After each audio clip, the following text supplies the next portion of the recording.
নমস্কার বন্ধুরা, সকলকে জানাই শুভ দীপাবলির শুভেচ্ছা। আজকে ছেলের আবদারে চলে এসেছি একটা রঙ্গোলি বানাতে। খুবই সোজা সহজ একটা রঙ্গোলি বানাবো।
তো বন্ধুরা, রঙ্গোলিটা আমার হয়ে এসেছে।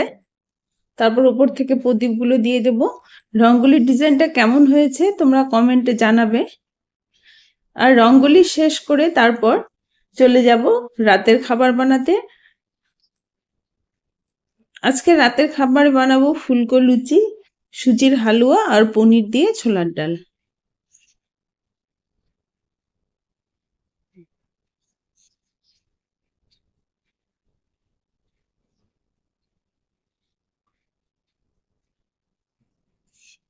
সুজির হালুয়া করার জন্য আমি গ্যাসে কড়াইটা গরম করে নিয়ে ওর মধ্যে 1 চামচ ঘি দিয়ে সুজিটা ভালো করে একটু লাল লাল করে ভেজে নেব।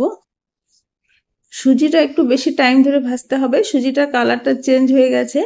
এরপর সুজিতে দিয়ে দেব চিনি আর এলাচ গুঁড়ো।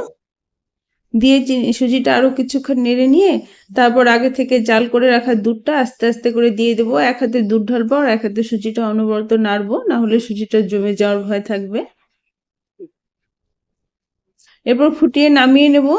পুরো দুধটা শুকিয়ে সুজির হালুয়াটা হয়ে গেছে। এবার করব পনির দিয়ে ছোলার ডাল।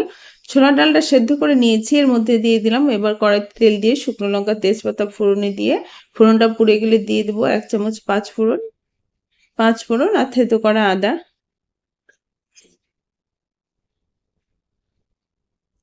আর 5 ফোড়নটা ভাজা হয়ে গেলে তারপর আদা দিয়ে আদাটাও ভাজা হয়ে যাবে। তারপর দিয়ে দেবো ছোট করে টুকরো করে রাখা পনির। পনিরটা আমি আলাদা করে ভাজিনি, এর মধ্যে পনিরটা দিয়ে ভেজে নেব।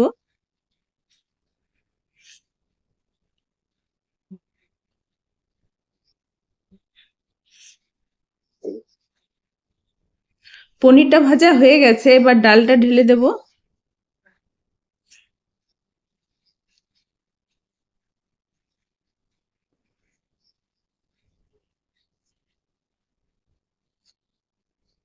ডালটা এবার ফুটে উঠলে টেস্টের জন্য অল্প দিয়ে দেবো চিনি, 1 চামচ ঘি আর গরম মশলা গুঁড়ো দিয়ে নামিয়ে নেব। খুব সহজভাবে আমি আজকে ছোলার ডালটা তৈরি করে নিলাম। এটা লুচি, রুটি, পরোটার সাথে খেতে খুবই ভালো লাগে। এরপর আমার ময়দাটা মাখা হয়ে গেছে। এবার কড়াইতে তেল গরম করে লুচিগুলো ভেজে নেব।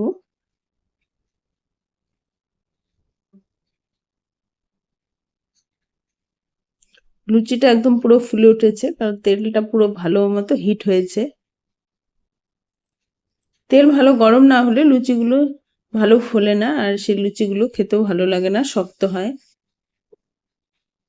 একদম ফুলকো ফুলকো লুচি হয়েছে। তো বন্ধুরা, আজকে আমি খুবই সিম্পল 3টি রেসিপি করে নিলাম। তো আজকের ব্লগটি কেমন লাগলো তোমরা কমেন্টে জানাবে, আর ভিডিওটিতে একটি লাইক করে চ্যানেলটি সাবস্ক্রাইব করে যেতে ভুলবে না। দেখা হবে পরের একটি নতুন ভিডিওতে। আজকের জন্য টাটা।